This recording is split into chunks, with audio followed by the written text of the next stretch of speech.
BSc part second numerical analysis paper 3 चल रहा है, जिसमें आप लास्ट टर्म पे चल रहा था बीजीय और एबीजीय समीकरणों के संख्यात्मक हल, जिसमें 5 आर्टिकल करा रहे थे। Graphical method, bisection, Newton Raphson, iteration और एक था आपका लास्ट रेगुलर फाल्सी मेथड। तो वो आपके थ्योरी में भी थे, प्रैक्टिकल में थे। नेक्स्ट आर्टिकल आपका रेखिक बीजीय समीकरणों के निकाय का हल, 9th चैप्टर है, जिसमें आपके 3 आर्टिकल मेक करने हैं। गॉस विलोपन विधि, जैकोबी एंड गॉस सीडल विधि। तो सबसे पहला आर्टिकल है गॉस एलिमिनेशन मेथड। नाम से पता चल रहा है विलोपन विधि, गॉस विलोपन विधि।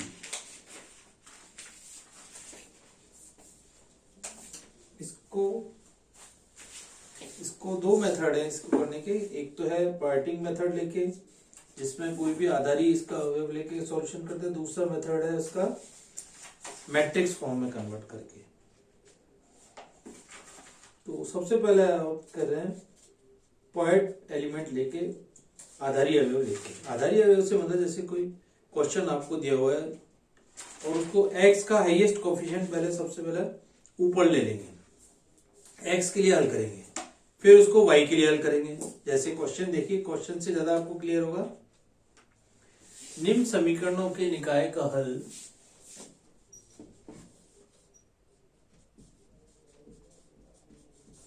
निम्न समीकरण के निकाय का हल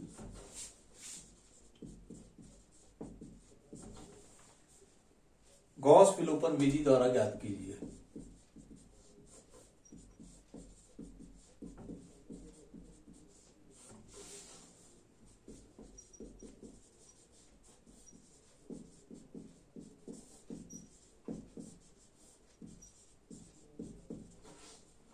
क्वेश्चन की वजह से x plus Y plus Z equal to 7। Next है 3x plus 4y, 3x plus 3y plus 4z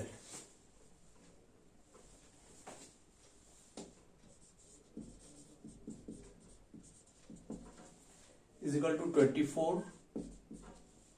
and next last equation है 2x plus y plus 3z is equal to दे रखा है आपको 16। तो ये 3 इक्वेशन दे रखी है आपको। अब इसको गॉस विधि के द्वारा आपको, इसको सब्स्टिट्यूशन विधि भी कहते हैं, आगे उत्तरोत्तर भागों में निकालेंगे। सब्स्टिट्यूशन विधि, पश्च स्थापन विधि भी कह सकते हैं। तो सबसे पहले x से गुणांक, x का गुणांक देखिए किस इक्वेशन में सबसे ज्यादा है। तो आप देख रहे हैं फर्स्ट में x का गुणांक 1 है या 3 है, 2 है।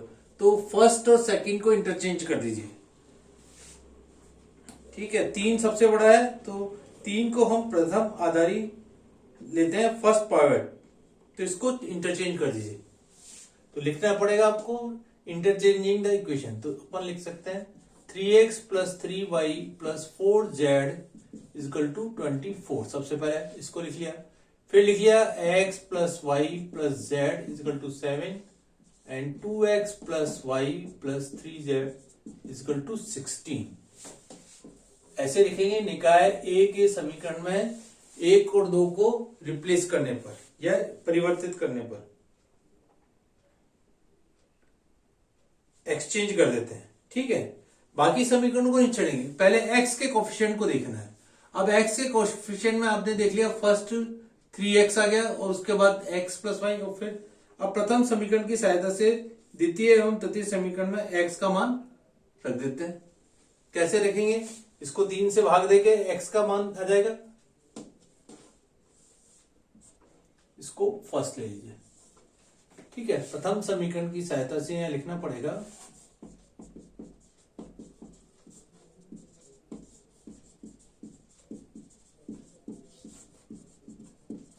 x का मान द्वितीय तथा तृतीय में रखने पर समीकरण 1 के या निकाय एक के द्वितीय तथा तृतीय समीकरण में रखने पर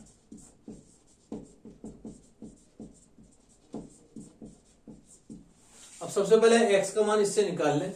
तो ये आप लिख सकते हो x इजिकल टू 24/3 और ये चला गया इधर 24/3 और इसको माइनस में ले लीजिए, माइनस y और माइनस का 4/3 इंटू जेड और ये हो गया 8 minus Y minus 4/3 into Z. ये मान किस में रखने हैं आपको? द्वितीय और तृतीय में रख दीजिए। यहां पे 8 minus Y minus 4/3 into Z plus Y plus Z is equal to आपको 7 दिया हुआ है। साथ के साथ इसको सॉल्व कर लीजिए और यहाँ पे दूसरे समीकरण में रख दीजिए या इसको पहले सॉल्व कर लीजिए। देखिए y से y कट ही गया और यहां से रह गया माइनस का z/3 माइनस का 4 प्लस का 3 तो माइनस का z/3 और यहां से 8 है ये उधर जाके 7 होके माइनस का 1 आ गया। ठीक है, ये तो अपन ने इसको सॉल्व करके ये लिख दिया। अब थर्ड समीकरण में भी रख दीजिए इसी पर 2 into 8 minus Y minus 4/3 into Z plus Y plus 3z is equal to 16। इसको और y और z के रूप में सॉल्व कर लीजिए। तो y के रूप में सॉल्व करोगे 2y माइनस का 2y और प्लस का y यानी माइनस का y माइनस का 8/3 z प्लस का 3z 9z यानी प्लस का z/3 इज इक्वल टू 16 से 16 भी चला जाएगा इज इक्वल टू हो गया आपके पास 0। ठीक है, तो एक तरह से इसको सॉल्व होके ये हो गया। अब इस समीकरण के निकाय को दोबारा से लिखेंगे आप। x का समीकरण दोबारा से लिखेंगे, पहला समीकरण। अतः प्रथम समीकरण की सहायता से इसको हल किया। इसका मान आपने मान लिख तो दिया, इसको एज इट इज लिख दीजिए पहले। अतः 3x plus 3y plus 4z is equal to आ गया आपका 24।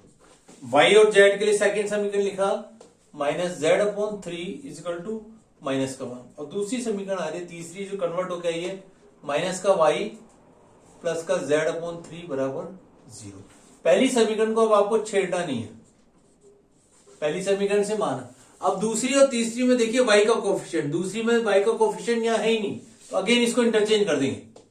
इसको एज इट इज लिखेंगे 3x plus 3y plus 4z is equal to 24 और यहां पे लिखेंगे माइनस का y प्लस z/3 बराबर 0 और तीसरी इक्वेशन आ गई माइनस का z/3 बराबर -1।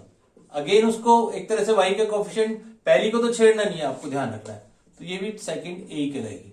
ठीक है, अब क्या करेंगे, एक तरह से क्या देख रहे हो आप, ये z का मान इससे आ गया, z का मान इसमें यहां रखेंगे, z और y के मान आके यहां से रखेंगे। तो द्वितीय समीकरण में आप आधारी नहीं ले सकते क्योंकि y का गुणांक नहीं था, इसलिए अपने उसको चेंज कर दिया। द्वितीय तथा सेकंड समीकरण में द्वितीय तथा तृतीय समीकरण को विनिमय या एक्सचेंज करने पर अब ये अपर ट्रायंगुलर मैट्रिक्स की फॉर्म में आ गई, या इसको अपन बैक सब्स्टिट्यूशन विधि भी कह सकते हैं। सबसे पहले इससे z का मान निकाल लीजिए। यहां पे ये लैंग्वेज लिखनी पड़ेगी, यह है ऊपरी त्रिभुजाकार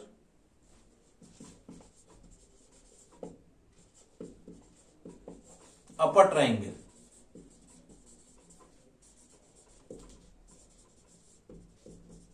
अपर ट्रायंगुलर फॉर्म में आ गई। अपर ट्रायंगुलर मैट्रिक्स है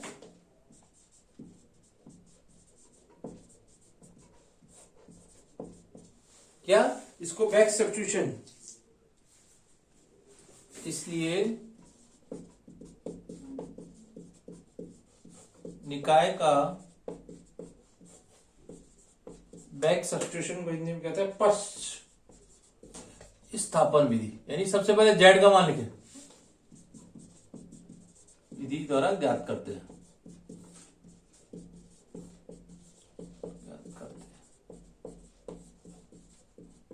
सबसे पहले z का मान आ गया 3, z का मान 3 आ गया, यहां रख दीजिए। z का मान 3 रखा तो माइनस का y इक्वल टू y1 तो ये y इक्वल टू 1 हो गया, z भी आ गया, y भी आ गया। अब z और y के मान समीकरण 1 में रख दीजिए, तो z y का मान 1 है 3 12 12 और 3 15, 15 में से 24 से 15 गए 9, तो x का मान 3 है तथा x इक्वल टू 3। तो ये कहलाती है आपकी बैक सब्स्टिट्यूशन विधि। इस तरह से आपने इसका गॉस विलोपन विधि द्वारा हल ज्ञात किया।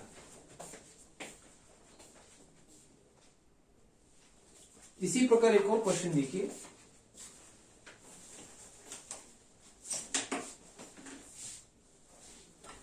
पहले आपको इसी तरह के क्वेश्चन एक दो और कराते हैं, फिर नेक्स्ट विधि का मिलेंगे जिसमें मैट्रिक्स की फॉर्म में इसको कन्वर्ट करेंगे, वो भी इजी मेथड है आपका।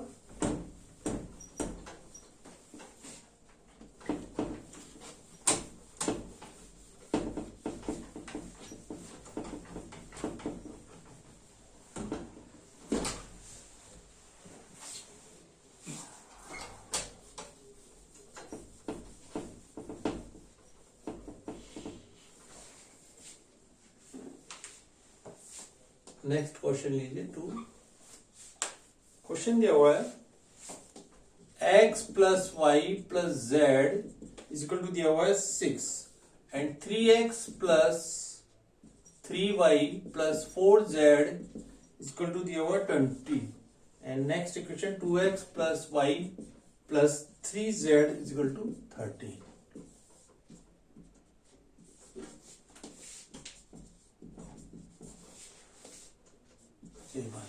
अब देखिए अगेन ये आपको कोई समीकरणों का वो दे रखा है, 3 इक्वेशन दे रखी हैं। अब सबसे पहले x का हाईएस्ट कोफिशिएंट किस पे आ रहा है, सेकंड इक्वेशन में, तो सबसे पहले सेकंड इक्वेशन को निकाय के प्रथम एवं द्वितीय समीकरण को इंटरचेंज करने पर यहां पर ये लिखना पड़ेगा 3 प्रभावी अवयव है x का अधिकतम गुणांक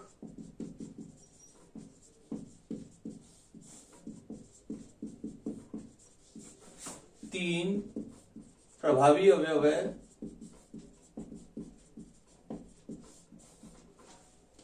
निकाय ए के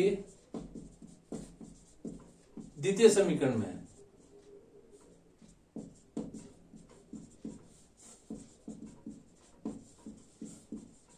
अतः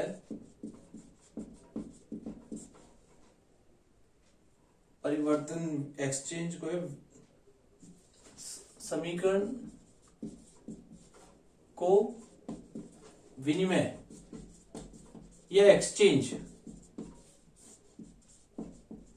करने पर सबसे पहले क्या लिखना है, 3x प्लस, केवल पहले x का देख रहे हैं, ध्यान रखना है, इक्वल टू 20।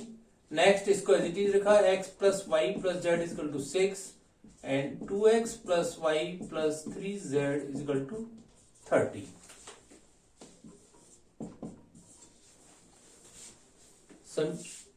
निकाय एक में समीकरण में प्रथम समीकरण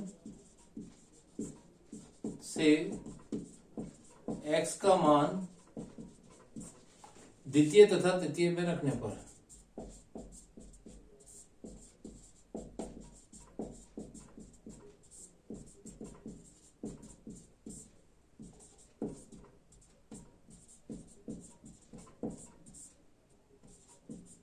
ठीक है।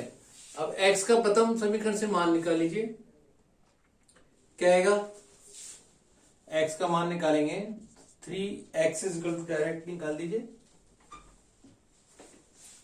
x इक्वल टू होगा 20/3 minus Y minus 4/3 into Z. ये प्रथम समीकरण, इसमें मान रख दीजिए, तो पहले लिख दिया y plus Z equal to 6, इसका मान रखा 20/3 minus Y minus 4/3 into Z.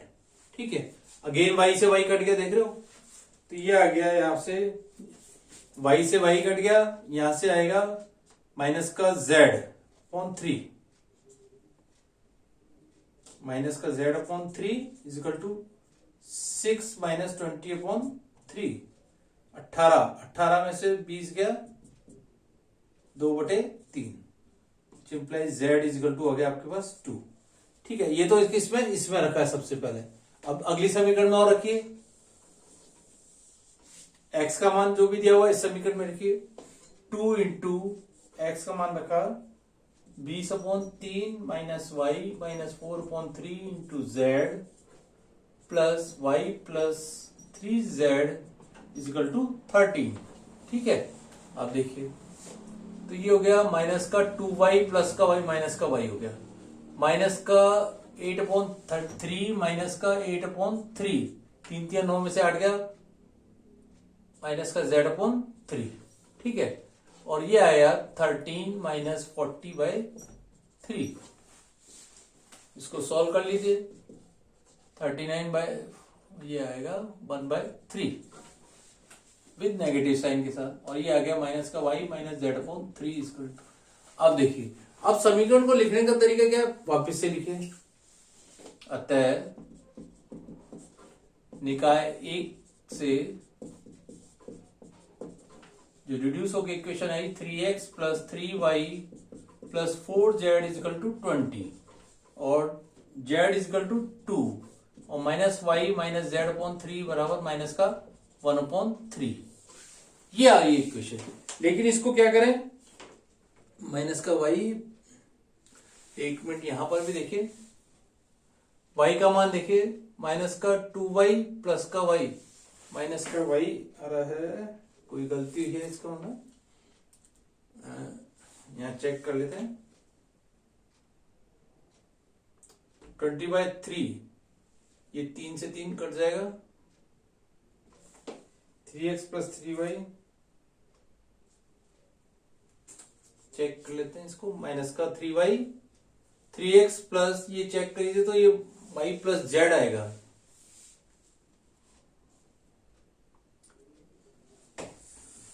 Minus का 4 20/3, एक्स की वैल्यू से निकालिए, ये उधर गया, 3 से भाग दिया। ठीक है,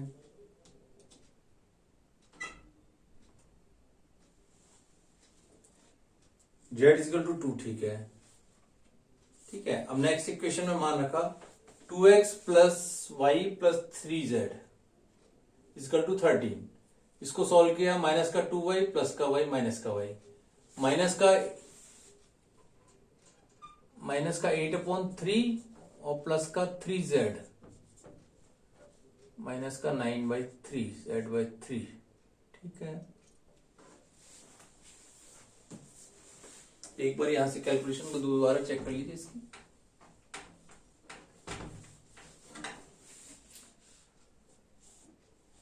ट्वेंटी बाई 3 माइनस का 4/3, 20/3 माइनस का 4 माइनस का y माइनस का 4/3। ठीक है,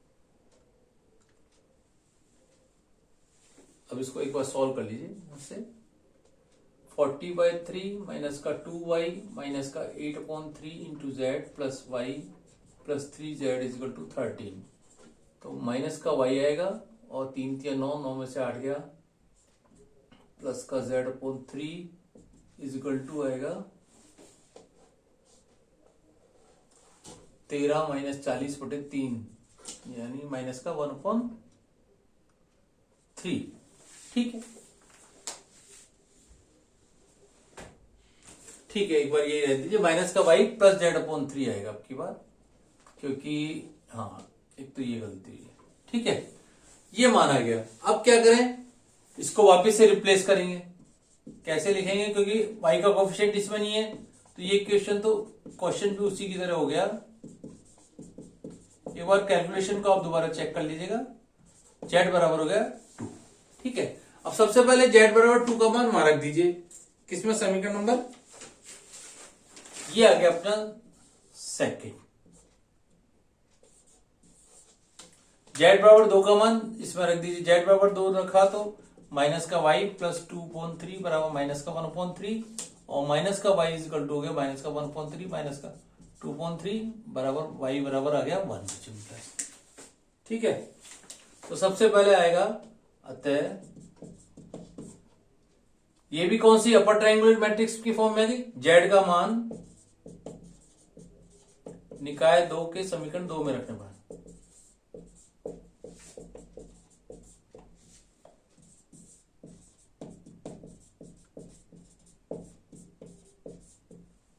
तो सबसे पहले किसका मान आया, z का मान आ गया, फिर आया y का मान 1, y और z के मान समीकरण 1 में रख दीजिए।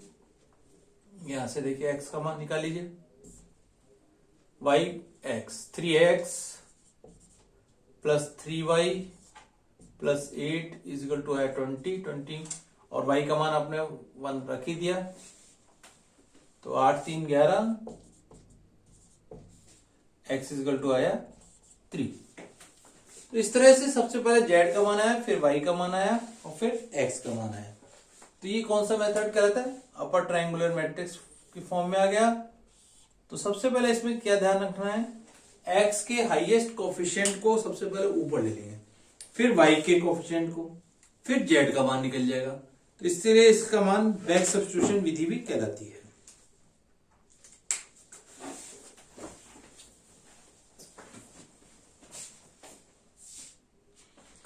अभी एक और विधि देखिए, उसका खाली अभी हिंट बताएंगे। निम्न समीकरण के निकाय का गॉस प्लेवन विधि, और उसको मैट्रिक्स की फॉर्म में हल करेंगे क्वेश्चन को।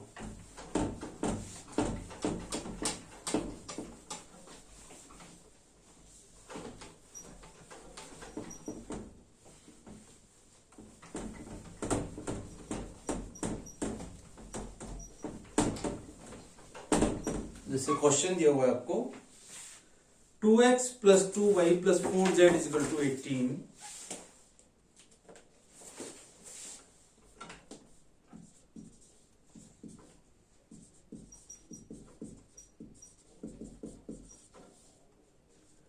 x plus 3y plus 2z is equal to 13 and 3x plus y plus 3z is equal to 40। अब सबसे पहले इस इक्वेशन को मैट्रिक्स की फॉर्म में कन्वर्ट करते हैं, कन्वर्ट इनटू मैट्रिक्स फॉर्म, यानी ए एक्स इजिकल टू बी की फॉर्म में। ए का मतलब हो गया कोफिशिएंट आ गया 2 2 4 1 3 2 3 1 3 3 1 3, और x की जगह क्या लिखते हैं आपको याद होगा, तो X Y Z is equal to 18 13 and 14। तो इस तरह से इसको अपने कन्वर्ट कर लिया। अब यहां मेन चीज आपको ध्यान रखनी है, सबसे पहले किसी तरह से इस जो आपको डायगोनल मैट्रिक्स डायगोनल ये है, इसके नीचे के ये सारे जीरो लाने हैं, उसके बाद अपना सॉल्यूशन हो जाएगा। तो सबसे पहले क्या करना है, इस डायगोनल जो आपको दिया हुआ है इसके नीचे के अवयव जीरो लाने हैं। अब जीरो लाने के लिए आपको मैट्रिक्स की सारी कंडीशन मालूम है, लेकिन उससे पहले एक चीज और ध्यान रखनी है, जो आप इंटरचेंजिंग, क्योंकि जीरो करने के लिए आपको ध्यान हो तो एक कोफिशिएंट या एक रो उसका फर्स्ट अवयव जीरो होना चाहिए। जैसे यहां 1 है तो इसको इंटरचेंज कर सकते हैं, इंटरचेंजिंग R1 एंड R2, या R1 और R2 को बदलने पर, ऐसे भी लिखते हैं R1 तथा R2 को बदलने पर। जैसे अभी पिछले क्वेश्चन में आपने देखा था, पहली इक्वेशन को दूसरी कर दी, दूसरी को पहली, इसी प्रकार यहां पर चेंज कर दिया। तो 1 3 2 2 2 4, इसको एज इट इज रहने दिया 3 1 3। एक्स वाई जेड में कोई फर्क पड़ेगा नहीं, लेकिन ये चेंज हो जाएगा 13 18 और 14, ये ध्यान रखना है। कहीं ये एक तरह से इक्वेशन को ऊपर नीचे चेंज किया है, तो x plus 3y plus 2z is equal to 13, ये एज इट इज आ गई, और 2 2 4 y 18, और ये एज इट इज आ गया। अब क्या करना है, इसके नीचे के अवयव को आपको जीरो लाना है, यानी इन दोनों को जीरो, इन तीन को जीरो लाना है। किसी तरह से जीरो लाने के लिए क्या करें, R2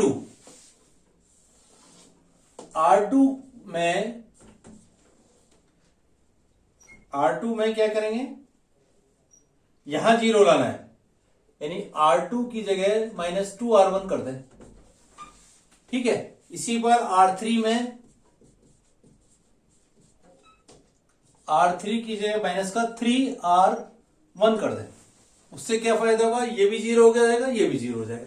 तो ये तो आपको प्रोसीजर मालूम है, मैथमेटिक्स के स्टूडेंट है। तो पहली रो को आपने कुछ नहीं चेंज किया, 1 3 2, और इसको भी एज इट इज लिख दीजिए XYZ को इजकल टू, पहली को आपने एज इट इज उतार लिया 13।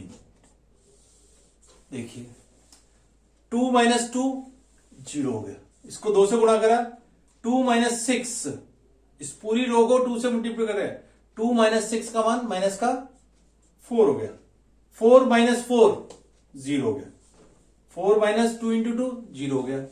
इधर आइए 18 - 26, 13 दूनी 26, 26 में से 8 गए, -8। ठीक है, अब आ जाए थर्ड रो में, इस रो को इसको 3 से गुणा करेंगे और इसमें से घटा देंगे, 3 - 3 ये तो हो गया 0, 1 - 9 -8। ठीक है, नेक्स्ट 3 - 6 -3, एंड 14 - 13 39, यानी ये बचा -25 नहीं, हाँ ठीक है, 2 और 2 4 बाद इनमें से दे दो, तो ये आ गया। अब आपका क्या रहेगा, ये 0 करना रह गया, अब 2 तो 0 हो, इसको 0 और करना है, क्या करें, R3 में एक तरीका तो इसको आप 4 से भाग करके दोबारा करें, और डायरेक्ट भी कर सकते हैं, इसको 2 से गुणा कर दें और इसको डायरेक्ट घटा दें, जोड़ दें यहां पे बल्कि, हाँ घटा दें, R3 - 2R2 कर दें। R3 रो में R3 - 2R2 कर दें, तो पहली और दूसरी तो कोई चेंज होगी नहीं, 1 3 2 0 - 4 0, इसको एज इट इज उतार लीजिए, जो चेंज होगी पहले इसको एज इट इज उतार लीजिए, 13 - 8। अब क्या करा, इसको 2 से गुणा किया है और इसमें से घटा दिया, तो इसमें तो कोई चेंज होगा नहीं, -8 और +8 0 हो गया, -3 और ये इसका ट्वाइस से गुणा किया तो ये -3 रहा। ठीक है, -25 और -8, यानी माइनस प्लस हो गया और 16 हो गया, 2 से गुणा किया, प्लस का 16 यानी माइनस का आया 9। अब देखिए, अब ये सारे 0 हो गए इधर के, तो अपने को यही चाहिएगा था। अब आप एक बार कैलकुलेशन को आप दोबारा चेक कर लेना, तो ये आपका लास्ट रिजल्ट पड़ जाएगा x + 3y + 2z = 13, माइनस का 4y + 0z = -8, एंड माइनस का 3z = -9। तो अपर ट्रायंगुलर मैट्रिक्स की फॉर्म में आ गई। तो सबसे पहले आया विच इंप्लाइज z = 3, देख रहे हो, y = 2, y और z के मान यहां रख दीजिए, तो x = 13 -6 -6, 13 में 6 6 12, x = 1। तो इस तरह से आपके मान ये आ गए 3 2 1। तो आपने देखा, तो अपर ट्रायंगुलर मैट्रिक्स को, इसको मैट्रिक्स की फॉर्म में इसको कन्वर्ट कर लिया और फिर इसको अपने इस तरह से सॉल्व किया।